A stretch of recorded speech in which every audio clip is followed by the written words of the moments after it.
आपके सामने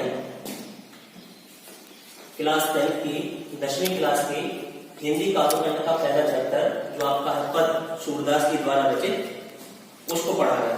आप लोगों को ध्यान से सुनना है और समझना है। इस पद में उद्धव संवाद के बारे में कुछ बताया गया है। जब भगवान श्री कृष्ण ने गोपियों को समझाने के लिए उद्धव को भेजा, उद्धव वहां पर पहुंचते हैं तो उद्धव और गोपियों का जब मिलन होता है तो गोपियां क्या वर्णन करती हैं, इस पद में सूरदास जी ने लिखा हुआ है, तो उसको ध्यान से सुनिए। सूरदास जी कहते हैं कि उद्धव तुम हो अति बड़ भागी, अपरस रहत स्नेह तगाते, नाहिन मन अनुरागी, पुरेन बात रहत जल भीतर, तारस देह न तागी, ज्यों जल मान तेल की गागर, ज्यों जल मान तेल की गागर, बूंद न ताको लागी, प्रीत नदी में पाँव न बोरियो, दृष्टि न रूप परागी, सूरदास अबला हम बोरी, गुर चाटी ज्यों पागी। इसका अर्थ बताते हुए सूरदास जी ने लिखा हुआ है कि गोपियां उद्धव से कह रही हैं कि हे उद्धव, आप बहुत ही भाग्यशाली हो, बड़भागी हो, आपके बड़े भाग्य हैं। क्यों है? क्योंकि अपरस रहत स्नेह तगाते, आप भगवान श्री कृष्ण के समीप रहते हुए भी, आप भगवान श्री कृष्ण के पास में रहते हुए भी उनके प्रेम बंधन से दूर हो।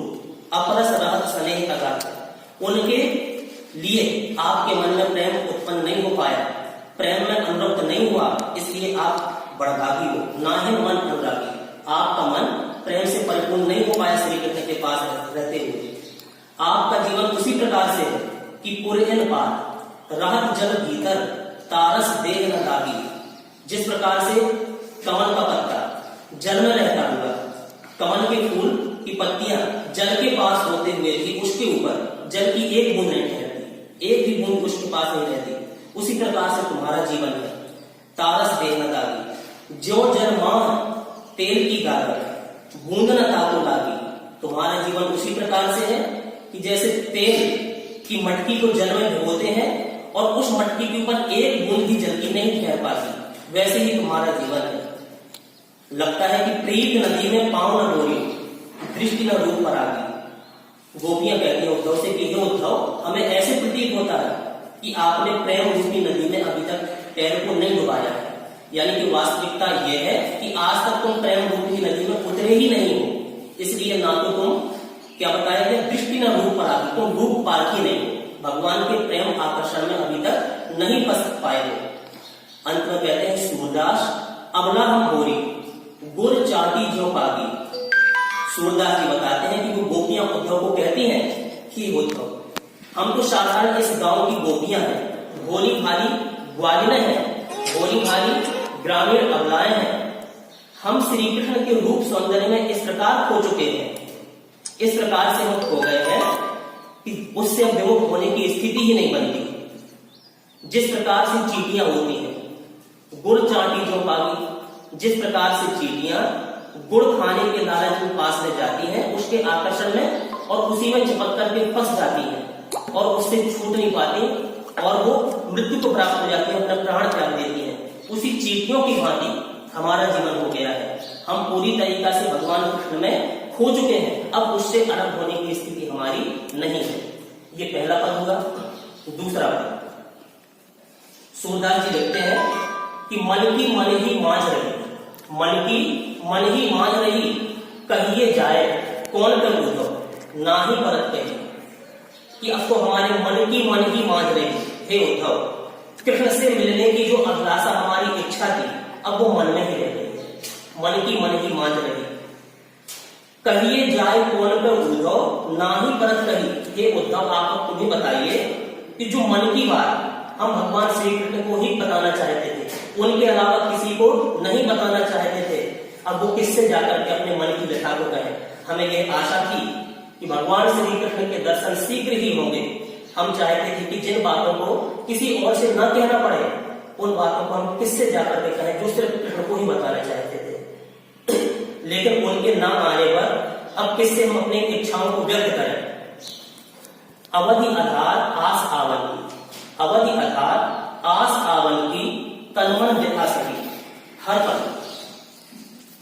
गोपियां उद्धव से कहते हैं कि हर पल कृष्ण के आने की उम्मीद हमको बनी हुई थी। कृष्ण कन्हैया कभी ना कभी लौट करके आएगा, इसलिए तनमन व्यथा सही हर प्रकार से हमारे शरीर ने, मन ने हर प्रकार के कष्ट को सहन किया। अब एक योग संदेशन सुन। अब तुम्हारे इन योग के संदेश को सुन करके हमें ऐसे लगता है कि जैसे ये गृहिणियां वैसे ही देव पर तड़प रही थी और इनकी ग्रह आग्नि प्रज्वलित हो गई, उसमें और हम लोग जलने लगे हैं आपके योग के संदेश को सुनकर के। हमें तो ऐसे लगता था कि चाहती पुती गुहारी जितते उतते धार बनी। हम तो श्री कृष्ण से अपने रक्षा की कामना करते थे कि कृष्ण आएगा, हमारा सहयोग करेगा। जहां से हम रक्षा की कामना सोचते थे, रक्षा के लिए सोचते थे, वहीं से और धार बहाई जा रही है, वहीं से हमको सताया जा रहा है। अंत में सूरदास जी कहते हैं कि सूरदास अब धीर धरई क्यों, मर जाता न लगी। सूरदास जी कहते हैं कि वो गोपियां उद्धव से बोल रही हैं कि अब हे उद्धव आप ही बताइए कि हम कैसे अपने धैर्य को धारण करें, जब कृष्ण ने ही अपनी मर्यादा नहीं रखी है। अब हमारा धैर्य का बांध टूट गया है बिल्कुल तरीका से। तीसरे पद में सूरदास जी लिखते हैं कि हमारे हरि हारिण की लकड़ी मन कृम वचन नंद नंदन उर यह दृढ़ कर बकरी। यानी कि हमारे हरि हारिण की लकड़ी, गोपियां कहती हैं कि हे उद्धव सुनो, हमारे जो भगवान श्री कृष्ण है ना, वो हारिण की लकड़ी की भांति है हमारे लिए हारिण की लकड़ी बन गए हैं हमारे श्री कृष्ण। जिस प्रकार से हारिण पक्षी होता है, हमेशा उड़ते हुए अपने पंजों में एक तिनका या लकड़ी दबाए रहता है, उसी प्रकार से कन्हैया हमारे लिए है हारिण की लकड़ी की भांति। मन कृम वचन नंद नंदन उर, हमने अपने मन से, कृम से और वचनों से नंद नंदन को, नंद के लाला उस कन्हैया को दृढ़ करी पकड़ी, बहुत ही मजबूती से अपने हृदय में पकड़ रखा है। जागत सोवत स्वप्न दिवस निशी, अब तो हमें जागते हुए, सोते हुए, सपने में और रात दिन कान कान जकड़ी हमारा मन सिर्फ कन्हैया को पुकार जाता है, कन्हैया को ही पुकारता है। और आप हमें योग का संदेश लेकर के आ गए हो। सुनत जोग लागत है ऐसो ज्यों करवी ककड़ी। आप जो योग का ज्ञान का संदेश लेकर के आए हो, इस योग के संदेश को सुनकर के हमें ऐसे लगता है कि जैसे हमारे मुख में कड़ई ककड़ी पहुंच गई हो, जैसे कड़ी ककड़ी खाने के बाद उसको गुटकने का, अंदर ले जाने का मन नहीं करता है। ऐसे ही यह है कि आपकी योग की बातें हमारे हृदय के नीचे नहीं पहुंच रही है, उसको बाहर उगलने को मन कर रहा है। सूतो व्याधि हमको लय आए देखी सुनी न करी। हे उद्धव तुम जाने कौन सी हमको ये बीमारी, व्याधि माने होती है बीमारी, जाने कौन सी बीमारी लेकर के तुम हमारे पास आ गए हो। अरे ऐसी बीमारी ना हमने कभी देखी है, ना सुनी है, ना करी, ना कभी ये इसका हमें अनुभव हुआ है, ना हमें ये बीमारी कभी हुई है। यह तो सूरज तेना ही शौक। सूरदास जी कहते हैं कि वो गोपियां उद्धव से बोलती हैं कि योग का संदेश जो लाए हो, योग संदेश रूपी बीमारी जो तुम हमारे पास लाए हो, ये उनको सौंपिए आप जाकर के, जिनके मन चक्री, चक्री मन होता है चलायमान, चंचल है, जिनके मन चंचल हो चुके हैं, स्थिर मन नहीं हो चुका है, उनको ले जाकर के योग का संदेश सुनाओ, जिससे उनका मन स्थिर हो जाए। हमारा तो मन भगवान श्री कृष्ण में पहले से ही स्थिर हो चुका है, हमें योग के संदेश की आवश्यकता नहीं है। अगला और लास्ट पद है इस पाठ का, पद का सूरदास जी का, कि गोपियां उद्धव को बता रहे हैं, क्या कहते हैं सूरदास जी लिखते हैं कि हरि है राजनीति पढ़ाए, हरि है राजनीति पढ़ाए। एक सखी दूसरी सखी से बोलती है कि सुन हे सखी, लगता है कि अब कृष्ण राजनीति शास्त्र में पूर्णतः दक्ष हो चुका है, राजनीति शास्त्र में पूर्णतः कुशल हो चुका है, बहुत अच्छी उसने राजनीति पढ़ ली है, वे पूरी तरीका से राजनीतिज्ञ बन चुके हैं। इसलिए वे प्रेम संबंधी बातों में भी कपट और छल से काम ले रहे हैं, कपट और छल का प्रयोग कर रहे हैं।